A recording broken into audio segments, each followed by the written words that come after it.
Bismillahirrahmanirrahim. Assalamualaikum warahmatullahi wabarakatuh. Alhamdulillahirrabbilalamin. Kita ketemu lagi di materi kedua setelah pada pertemuan sebelumnya kita sudah membahas materi terkait dengan apa yang dimaksud dengan ilmu tauhid, kemudian penamaan lain dari ilmu tauhid, kemudian objek kajian ilmu tauhid itu apa saja, sumber hukumnya bagaimana, kemudian sejarah kemunculan ilmu tauhid seperti apa sudah kita bahas pada materi sebelumnya. Dan pada kesempatan kali ini saya akan menyampaikan terkait dengan karakteristik ilmu tauhid. Mengawali pertemuan ini, mudah-mudahan apa yang saya sampaikan ini bermanfaat dan bisa difahami. Mari kita awali dengan baca basmalah. Bismillahirrahmanirrahim. Baik, pada kesempatan kali ini saya akan mengurai terkait dengan apa yang dimaksud dengan karakteristik ilmu tauhid.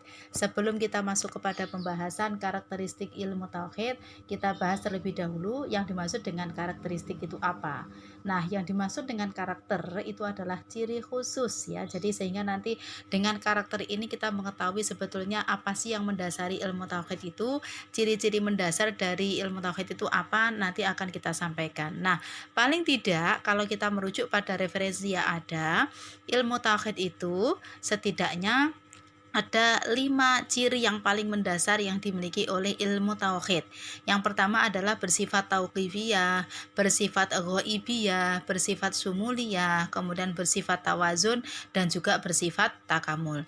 Nanti akan saya jelaskan satu persatu, tetap mengikuti fokus dalam materi kita. Yang pertama adalah ilmu tauhid itu bersifat tauqifiyah.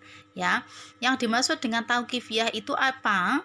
Artinya apa? Ilmu tauhid itu hanya ditetapkan oleh nas. Ya, artinya bahwasanya akidah itu bersifat tauqifiyah artinya tidak bisa ditetapkan kecuali dengan dalil syar'i. Jadi karena urusan tauhid itu beda dengan urusan hukum yang lain. Kalau bicara mengenai tauhid ya sumbernya harus merujuk kepada Allah dan Rasul-Nya. Artinya merujuk pada dalil syar'i yang ada. Kita tahu di dalam hukum Islam itu kan ada dalil nakli yaitu nas dan dalil akli. Nah, kalau berhubungan dengan ilmu tauhid, yang namanya ilmu tauhid memiliki karakter tauqifiyah itu adalah harus resmi berdasarkan petunjuk dari nas, bukan berdasarkan pada penalaran atau hasil istihad.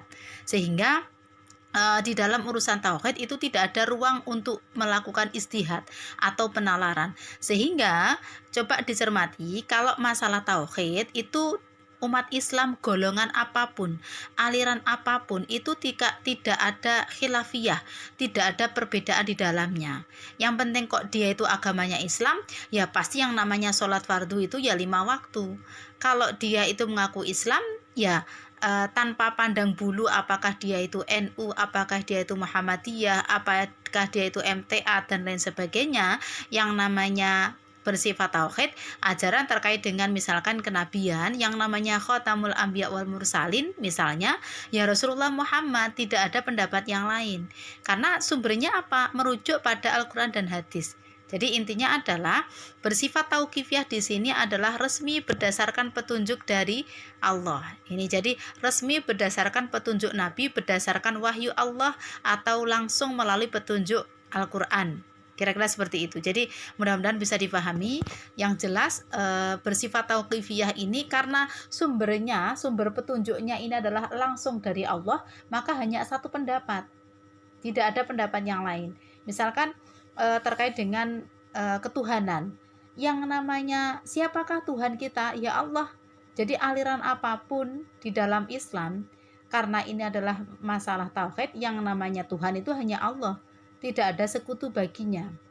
Terkait dengan kenabian atau kerasulan, yang namanya nabi dan rasul itu ya jumlahnya yang wajib dipercaya itu ya ada, yang wajib diimani ada 25 nabi, dan nabi yang paling nabi terakhir adalah Nabi Muhammad itu. Jadi ini kaitannya dengan apa namanya akidah, kaitannya dengan tauhid, maka umat Islam tidak ada khilafiyah di dalamnya gitu. Jadi tidak ada perbedaan. Terkadang kalau masuk dalam urusan fikih itu kan tergantung mengikuti madhab apa. Misalkan laki-laki dan perempuan itu ketika bersentuhan membatalkan atau tidak. Nah, sama-sama Islam tapi pendapatnya bisa jadi berbeda, tergantung pendapat madhab siapa yang diikuti. Kira-kira seperti itu. Nah, itu kalau urusan fikih bisa ada khilafiyah atau perbedaan di dalamnya. Tapi beda dengan urusan tauhid. Kalau tauhid itu ya hanya ada satu pendapat. Pendapatnya siapa? Ya pendapat itu adalah petunjuknya Allah dan Rasulnya langsung.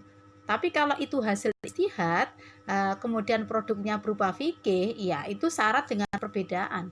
Kalau menurut madhab Hanafi begini, kalau menurut madhab Syafi'i seperti ini, dan seterusnya. Itu kalau urusan fikih, urusan hukum syariat yang lain. Tetapi kalau urusan tauhid, sekali lagi, di dalam urusan tauhid itu tidak akan ada perbedaan di dalamnya. Sehingga makna tauqifiyah ini kalau kita perjelas, Rasulullah itu telah menjelaskan secara rinci muatan akidah di dalam Islam. Sehingga para sahabat, para ulama, kalau urusan tauhid itu tidak kemudian memberikan ajaran-ajaran baru, itu tidak. Karena semuanya karena urusan tauhid itu sudah dituntaskan, sudah disampaikan oleh Rasulullah secara langsung. Sehingga urusan tauqifiyah ini dalam urusan tauhid tidak memperbincangkan perkara-perkara atau ilmu tauhid atau akidah Islam dengan kecuali dari Al-Quran dan hadis. Intinya adalah kalau kita bicara mengenai tauhid, akidah, rujukannya ya harus Al-Quran dan hadis. Ini adalah karakter dari ilmu tauhid bersifat tauqifiyah, itu adalah merujuk ketika kita berbincang terkait dengan akidah, terkait dengan tauhid, semuanya harus merujuk kepada dalil nakli atau dalil syar'i atau Al-Quran maupun hadis. Maka dalil tauhid bersifat tauqifiyah itu harus dilandasi dari nas gitu. Jadi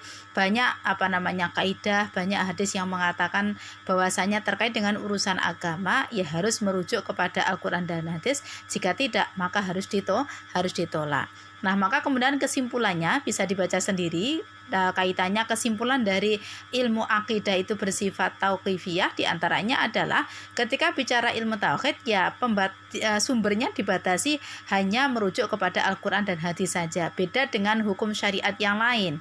Kalau urusan tauhid karena urusan pondasi dalam urusan agama, dalam urusan ketuhanan, dalam urusan kenabian dan seterusnya, maka sumbernya tidak boleh merujuk kepada yang lain selain Al-Quran dan hadis. Kemudian lafadz yang dirujuk dalam dalil nas itu konsisten menggunakan lafal-lafal yang dipergunakan oleh Al-Quran dan hadis karena kaitannya dengan tauhid. Kemudian dan seterusnya nanti bisa dibaca sendiri dalam kesimpulannya. Oke, sehingga dengan demikian kalau urusan tauhid itu tidak ada orang yang kemudian datang dengan membawa syariat yang baru. Bahkan semua orang itu wajib tunduk kepada syariat yang ada. Sehingga artinya dalam urusan ibadah itu semuanya harus ada ketentuan dari Allah dan Rasulnya. Tidak boleh ada syariat baru yang kemudian rujukannya adalah hasil dari ijtihad, itu tidak boleh. Baik, kita masuk kepada yang kedua, karakter yang kedua. Mudah-mudahan penjelasan saya terkait dengan karakter ilmu tauhid yang bersifat tauqifiyah mudah-mudahan bisa dipahami. Kemudian yang berikutnya adalah ilmu tauhid itu bersifat ghaibiyah. Saya pikir panjenengan kalau mendengar kata ghaib paham lah ya. Jadi yang dimaksud dengan kata ghaibiyah ini adalah berasal dari kata ghaib. Ghaib itu tidak bisa ditangkap oleh panca indera, tidak bisa dicium, tidak bisa diraba, dan tidak bisa didengar. Nah, kaitannya dengan ilmu tauhid ini bahwasanya salah satu spesifikasi akidah Islam itu adalah bersifat ghaib. Coba dicermati dalam surat Al-Baqarah ayat 1 di awal ya, awal pertama di untuk surat Al-Baqarah, coba dicermati. Alif lam mim dzalikal kitabul la raiba fihi hudal lil muttaqin. Hudal lil muttaqin, petunjuk bagi orang-orang yang bertakwa. Yang dimaksud dengan orang yang bertakwa itu siapa? Ternyata karakter orang yang bertakwa itu yang pertama adalah luar biasa, Allah menyebutkan alladzina yu'minuna bil ghaib. Jadi orang itu dikatakan bertakwa ketika satu, mereka mau mengimani perkara-perkara yang ghaib. Bukan syarat pertama adalah orang dikatakan bertakwa itu tidak kemudian satu syaratnya sholat, ternyata tidak. Jadi syaratnya orang dikatakan masuk dalam kategori orang yang bertakwa itu adalah syarat yang pertama disebutkan dalam surat Al-Baqarah adalah alladzina yu'minuna bil ghaib. yaitu mereka orang-orang yang mengimani kepada perkara gaib. Nah, perkara yang gaib itu kenapa kok disebutkan pertama kali? Karena kita tahu bahwasanya mengimani sesuatu yang gaib diantaranya adalah mengimani Allah. Allah itu Tuhan kita yang kemudian juga memiliki sifat gaib, tidak bisa diindra, tidak bisa dipanca indera, tidak bisa diraba dan seterusnya. Nah, oleh karena itu luar biasa bahwasanya urusan akidah itu memang bersifat gaib, tidak bisa tidak bisa diraba dan seterusnya. Oleh karena itu hanya orang-orang yang beriman saja yang bisa menerima ajaran-ajaran yang ada di dalam tauhid. Ketika tidak ada keimanan di dalamnya, mereka mau mengimani bahwasanya apa betul sih kalau surga dan neraka itu ada? Apa betul sih dosa dan pahala itu ada? Nah, bagi mereka yang tidak mau beriman tentu tidak mau mengimaninya, tetapi atas dasar iman lalu mereka mau mengimani, mau percaya, mau meyakini bahwasanya sesuatu yang gaib itu adalah ada. Oke. Kita akan menjelaskan pembagian dari gaib. Gaib itu macam-macam. Kaitannya kegaiban dalam ilmu tauhid, yang pertama adalah gaib mutlak. Yang dimaksud dengan gaib mutlak itu apa, Bu? Kegaiban yang tidak dapat dipersonifikasikan dalam bentuk penalaran indera. Sekalipun akal manusia telah berusaha keras, tapi tidak akan pernah mampu. Ya, tidak akan pernah mampu menganalogikan, menyamakan dengan sesuatu yang konkret. Nah, kira-kira yang dimaksud dengan gaib mutlak di sini siapa? Tentu Allah. Jadi Allah itu bersifat gaib mutlak. Jadi jenengan sepinter apapun, sealim apapun, itu tidak akan pernah bisa menggambarkan Allah itu kayak gimana sih. Tidak akan pernah bisa. Orang sealim apapun, Rasulullah Muhammad pun tidak akan pernah ngerti sebetulnya wujudnya Allah itu seperti apa. Tidak. Yang bisa terlihat itu hanyalah makhluknya Allah. Mengenai wujudnya Allah itu tidak pernah ada yang mampu mempersonifikasikannya. Jadi ini yang kemudian disebut dengan gaib mutlak. Ya, jadi gaib mutlak itu sekali lagi kegaiban yang tidak bisa dipersonifikasikan, tidak bisa digambarkan dalam bentuk apapun dan oleh siapapun tidak akan pernah mampu. Jadi jangankan orang hanya sekedar alim, nabi dan rasul saja itu tidak akan pernah ngerti sebetulnya wujud, karena memang Allah bersifat gaib mutlak. Gaibnya mutlak sehingga hanya bisa diketahui dari ciptaannya, tetapi tidak bisa diketahui sebetulnya wujudnya Allah itu berupa apa, itu tidak akan bisa. Mudah-mudahan bisa dipahami. Ini kategori gaib yang pertama. Kemudian kategori gaib yang kedua yaitu gaib yang terikat namun masih relatif, atau biasa disebut dengan istilah gaib al-muqayyad an-nisbi. Artinya apa? Yaitu kegaiban yang atas izin Allah untuk dapat ditemukan atau diketahui oleh sebagian manusia tertentu. Jadi tidak semua manusia diperkenankan melihatnya, tetapi hanya orang-orang yang tertentu mampu diberikan melihat sesuatu yang gaib itu. Artinya apa? Contoh ya, terkait dengan surga dan neraka. Ya, terkait dengan surga dan neraka ini kan gaib. Pahala dan surga ini kan juga gaib gitu.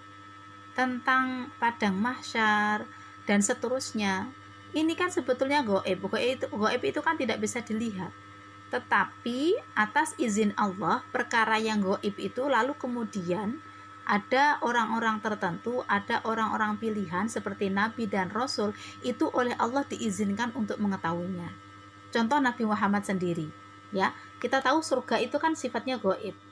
Jadi surga itu tidak bisa dilihat, tapi atas izin Allah Nabi Muhammad diperkenankan untuk bisa melihat gambaran surga itu seperti apa.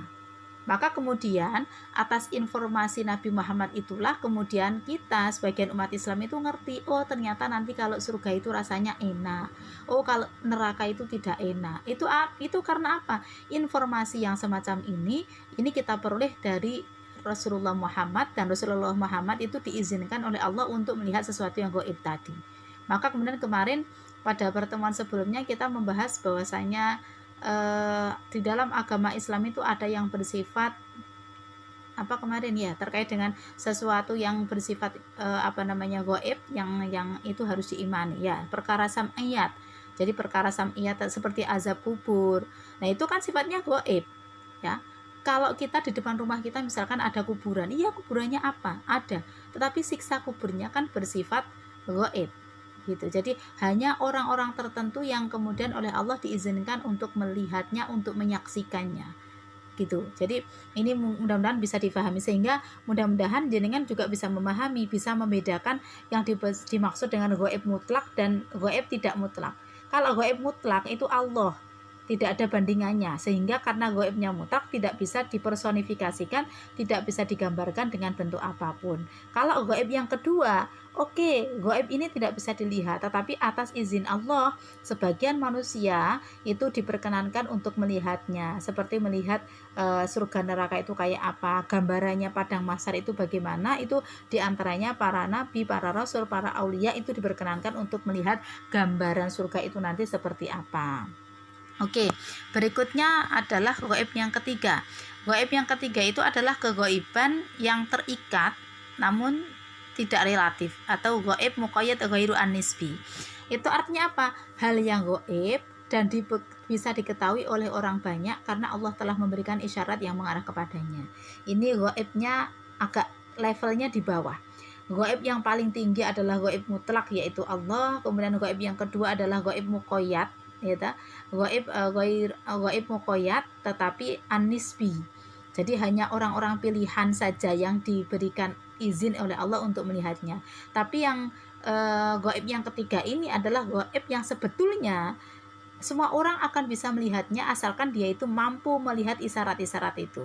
Maka tidak harus dari golongan nabi dan rasul, para aulia, tidak. Orang biasa pun sebetulnya kalau dia mampu membaca isyarat-isyarat yang mengarah kepadanya itu bisa melihatnya. Contoh melihat makhluk halus, itu sebetulnya saya dan panjenengan sebetulnya bisa gitu. Jadi sebetulnya semua orang itu bisa, tinggal tingkat kepekaannya itu antara orang satu dengan yang lainnya itu kan beda-beda. Sebetulnya tidak harus, kadang kan anak kecil yang belum memiliki dosa itu kan dia bisa melihat hal-hal. Nah ini kan tidak harus menunggu apakah dia itu nabi dan rasul, kan tidak. Maka kategori gaib yang ketiga itu levelnya di bawah. Sehingga mudah-mudahan penjelasan ini mudah-mudahan bisa difahami. Maka kita kembali kepada karakter dari ilmu tauhid. Jadi karakter dari ilmu tauhid itu adalah salah satunya adalah mengimani sesuatu yang gaib. Maka beruntunglah bagi orang-orang yang beriman, karena hanya orang yang berimanlah, yang ada iman di dalam dada mereka lah yang mau mengimani perkara yang gaib. Orang itu kalau tidak ada iman di dalamnya, apa mau loh percaya kalau malaikat itu ada, kalau dosa itu ada, kalau siksa kubur itu ada, itu tidak akan pernah bisa menerima logika mereka. Tetapi karena ada dasar iman di dalam hati mereka, maka orang-orang yang beriman ini mau mengimani kepada sesuatu yang sifatnya gaib. Percaya dengan adanya mukjizat yang diberikan Allah kepada para rasulnya. Lah ini kalau tidak ada dasar iman, tidak akan pernah mau menerimanya. Kira-kira seperti itu. Sehingga karakter ilmu tauhid, karena urusannya ilmu tauhid, jadi ilmu tauhid itu memang sebagiannya memang urusannya adalah mempercayai terhadap sesuatu yang sifatnya gaib. Jadi mudah-mudahan dua karakter ini bisa difahami. Oke, berikutnya adalah karakter dari ilmu tauhid. Yang pertama bersifat tauqifiyah, kemudian yang kedua adalah bersifat ghaibiyah, dan yang ketiga adalah bersifat sumuliyah. Jadi yang dimaksud dengan sumuliyah di sini adalah bahwasanya ilmu tauhid itu bersifat komprehensif. Jadi sumuliyah itu adalah akidah yang mengembangkan apa yang sudah ada di bumi atau yang sudah kita ketahui, atau memanfaatkan apa yang sudah diciptakan oleh Allah untuk kehidupan manusia. Artinya begini loh, kalau panjenengan melihat definisi mungkin agak sulit difahami. Jadi yang dimaksud akidah itu bersifat, akidah atau tauhid bersifat sumuliyah itu adalah bersifat komprehensif. Di dalam ilmu tauhid itu memang bersifat sumul. Jadi semuanya sudah dibahas baik secara teori maupun praktek. Kalau urusan akidah itu oleh Rasulullah sudah tuntas. Ketika Rasulullah belum wafat, urusan akidah itu sudah dituntaskan oleh Nabi Muhammad, sehingga kemudian dalam urusan tauhid kan tidak ada pertentangan di dalamnya, karena memang urusan tauhid sudah selesai disampaikan. Tugas kerasulan Nabi Muhammad dalam menyampaikan ilmu tauhid itu sudah dianggap cukup begitu, sehingga begitu Rasulullah sudah wafat, kaitannya hal-hal yang berkenaan dengan tauhid itu sudah jelas begitu. Sehingga di dalam ilmu akidah Islam itu mencakup semua pandangan. Jangan kemudian gini, bersifat sumuliyah itu bersifat komprehensif, menyeluruh. Jadi kalau bicara mengenai akidah tauhid itu sebetulnya mencakup semua aspek dalam kehidupan, entah sosial, budaya, politik, dan semuanya itu sebetulnya jiwa-jiwa atau ruh tauhid itu harus mendasari di dalam dimensi kehidupan yang lain. Jadi jangan seperti pembicaraan orang yang di luar sana yang mengatakan nek nang masjid ya nang masjid, ya tahu waya nang pasar ya nang pasar, tidak. Jadi Islam atau tauhid itu khususnya itu bersifat sumuliyah, jadi bersifat komprehensif. Betapapun raga kita ada di pasar, tetapi tauhid tetap mendasari, sehingga nanti dalam melakukan transaksi ekonomi itu tetap berdasarkan pada ilmu tauhid yang ada. Sehingga kalau panjenengan jangan sampai di masjid rajin ibadah, tetapi kemudian begitu waktunya di pasar banyak melakukan kecurangan. Nah, itu artinya berarti tauhidnya itu berarti belum tidak komprehensif. Padahal yang diharapkan dalam ilmu tauhid adalah bersifat sumuliyah, bersifat menyeluruh. Jadi meliputi semua aspek kehidupan. Panjenengan dimanapun berada, ilmu tauhid itu harus dipraktekkan begitu. Kalau panjenengan itu misalkan di pasar, ya bawa ilmu tauhid itu dimanapun panjenengan berada, sehingga dalam melakukan aktivitas apapun, ilmu tauhid itu terus mendasari seseorang dalam bersikap, berbuat maupun berpikir gitu. Jadi kalau panjenengan lagi di pasar, ilmu tauhid tetap harus dibawa.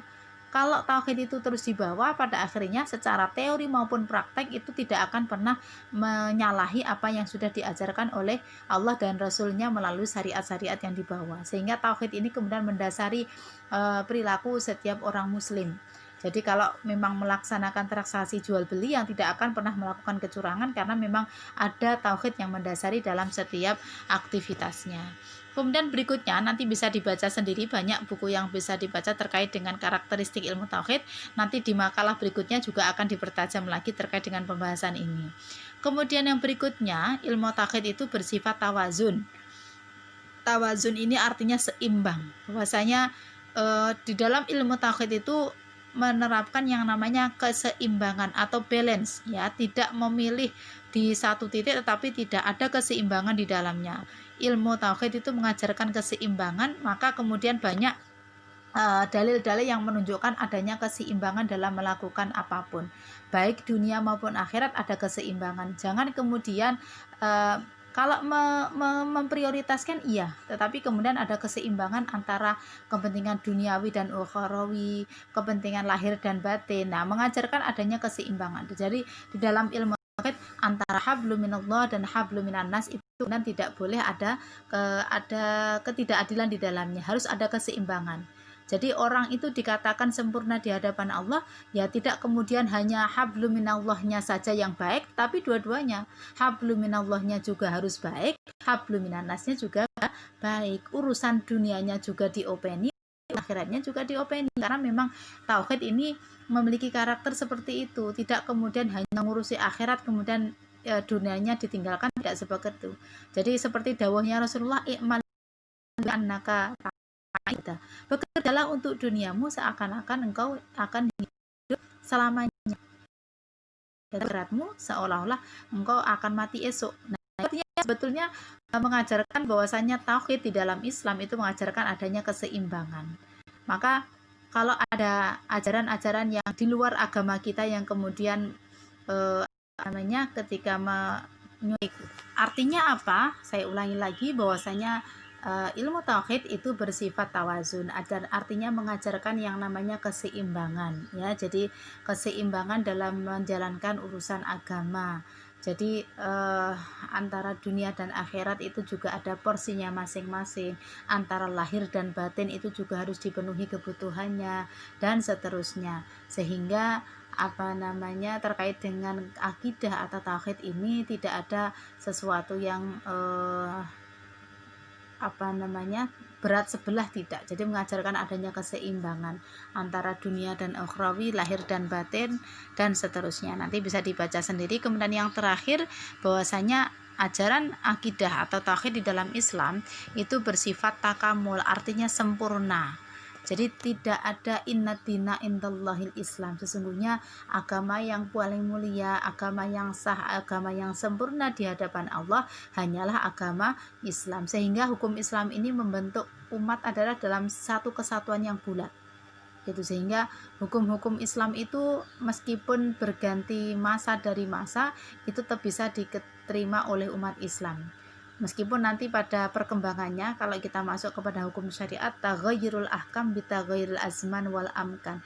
Kalau hukum Islam itu memang bisa bersifat dinamis, bisa berubah seiring dengan berubahnya waktu dan tempat. Akan tetapi kaitannya dengan akidah, yang namanya akidah atau tauhid itu sejak dulu sampai akhir nanti akan tetap sama. Beda dengan produk fikih lah ya. Kalau dalam urusan tauhid itu bersifat sempurna, artinya apa? Ya sudah, sejak Rasulullah membawakan itu sudah sempurna.